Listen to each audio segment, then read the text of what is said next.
So today we are gonna show you how to sew the elastics on a ballet slipper with the CrissCross elastic. So what you're gonna need is a thread kit, and this is a Russian point thread kit. It includes a needle, thread, and scissors. I have bigger scissors because I think that's gonna be easier for you to cut. A pencil, and then your shoes with your elastics on it. I'm gonna start by threading the needle with our sewing kit. So these needles are really nice because they're pretty wide opening. So for a beginner, it should be pretty easy to thread that through. And then you're gonna double that up about a couple of feet. Cut the end off.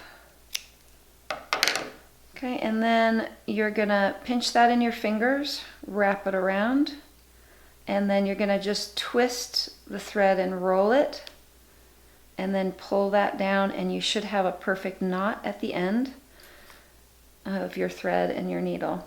Okay, so once you have that, what you wanna do is you wanna try the ballet slipper on your child, and you wanna use your pencil to mark the top of the shoe so that you know where to sew it.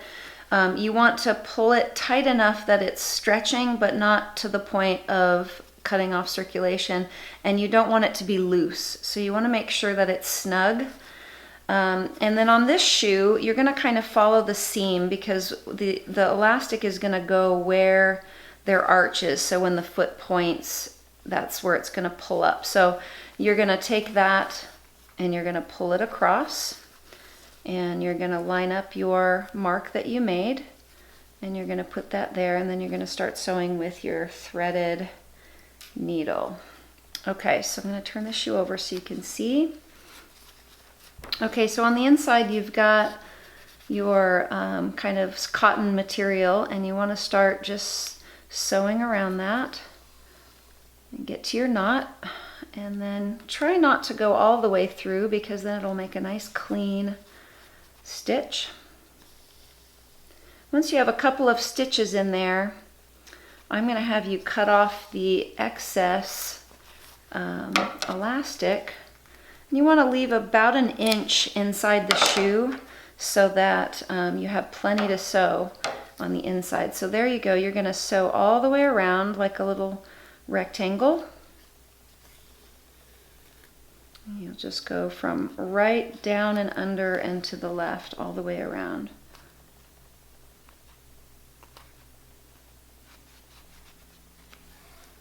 And this thread is very thick, so you shouldn't need to do 100 stitches, but probably somewhere in the neighborhood of 10 to 12 stitches through should be sufficient.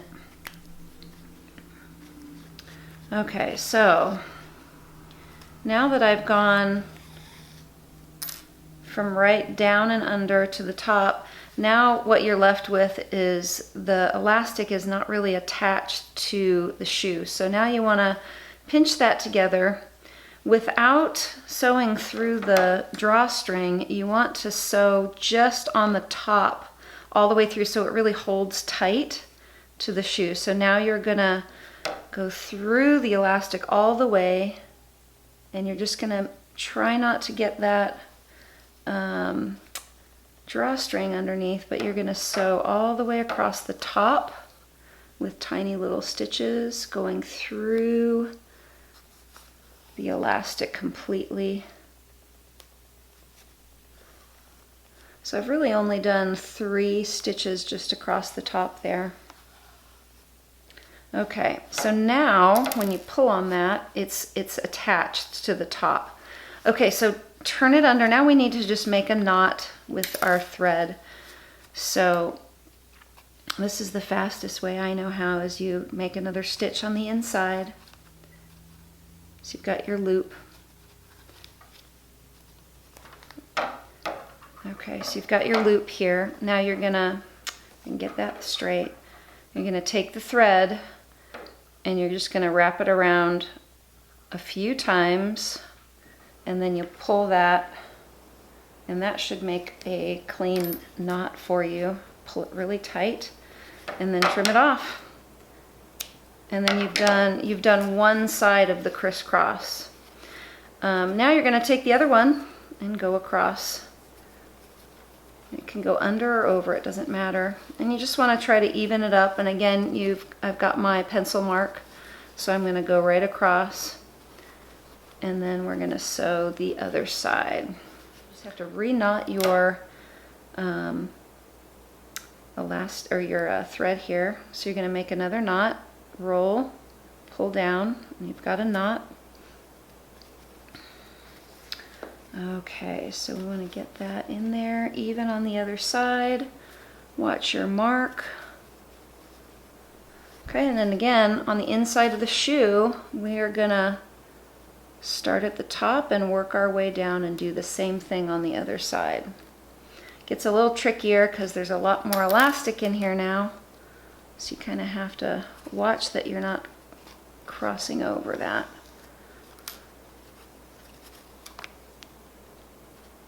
Okay, and again, now I've got about 3 stitches here. I am going to cut the excess off, and that'll help us to have that extra out of the way. Okay, so now I'm going to open the shoe this way to make it easier, so all that stuff is just out of the way. And I'm going to continue stitching all the way across and down and under. So continue your stitching along the bottom and all the way up until it's all the way. So I'm not really going all the way through, I'm just going through the first layer of material so that it doesn't show on the other side. Okay, so now I've gone all the way around, and again I've got this gap here. So we want to attach it to the top of the shoe, and so we're going to take some little stitches without getting that, again, without getting that drawstring, because you want it to be able to stretch. You're going to go through the top portion and make, 3 or 4 stitches across the top so that stays nice and firm against the shoe.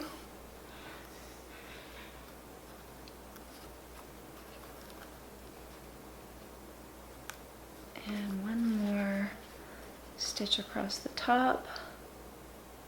Be careful not to get that drawstring. Okay, so now we've gone all the way around. Now we just need to again make our knot. So we're going to go on the inside and go through. So you want that loop. And then again, you're going to go a few times through. So you've got your knot. And then pull tight and you've got your knot.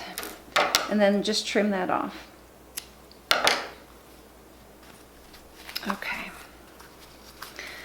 So now you want to make sure that the drawstring, I've actually already trimmed the drawstring, so when the shoes come, they usually look more like this without the drawstring. You want to put this on your dancer, and then you want to pull the drawstring snug, double knot it, and then you want to trim the excess off. It usually comes about this long, and you want to trim it off just to a couple of inches, so when they put the shoe on, that's just going to go on the inside. Make sure you double knot it, because if you don't double knot it, that comes untied and then it kind of ruins the shoe, and then it's not snug like a sock. So it should fit like a sock. So that is your crisscross elastic. That's what it should look like when it's completed.